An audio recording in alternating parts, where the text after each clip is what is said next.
Hello students, आज का हमारा जो टॉपिक है वो होगा मोलिकुलर मास। तो हमें यहाँ पर इस लेक्चर में हम ये सीखेंगे कि हमें मोलिकुलर मास कैसे फाइंड आउट करना है। तो मैं आपको यहाँ पर जो मोलिकुलर मास के अंदर जो एटॉमिक मास रहेंगे वो आपको मैं यहाँ पर लिख देता हूँ, जो कि कॉमन रहेंगे। हाइड्रोजन का एटॉमिक मास होता है 1, कार्बन का एटॉमिक मास होता है 12, नाइट्रोजन का एटॉमिक मास होता है 14, ऑक्सीजन का एटॉमिक मास होता है 16।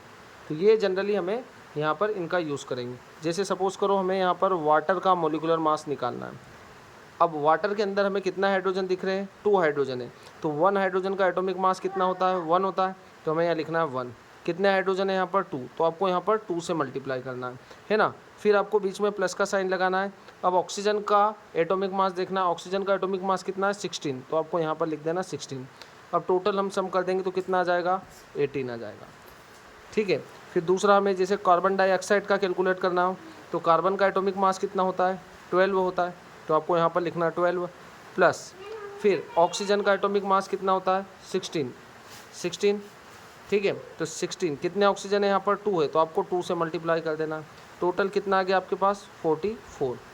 इसी प्रकार से आपको जैसे HNO3 का एटॉमिक मास कैलकुलेट करना है, तो कैसे करेंगे? यहाँ पर हाइड्रोजन का कितना होता है? 1। तो ये आपको यहाँ लिखना 1, बीच में प्लस का साइन लगाना। नाइट्रोजन का एटॉमिक मास कितना होता है? 14 प्लस ऑक्सीजन का एटॉमिक मास कितना होता है? 16। तो आपको यहाँ पर 16 × 3 टोटल आ जाएगा आपके पास 63। तो इस तरीके से आप एटॉमिक मास और मोलिकुलर मास को निकाल पाएंगे। अब आप मुझे यहाँ पर ग्लूकोज जैसे C6H12O6 इसका मोलिकुलर मास कितना होता है, ये आप मुझे कमेंट बॉक्स में जल्दी से कमेंट करके बताइए। Thank you.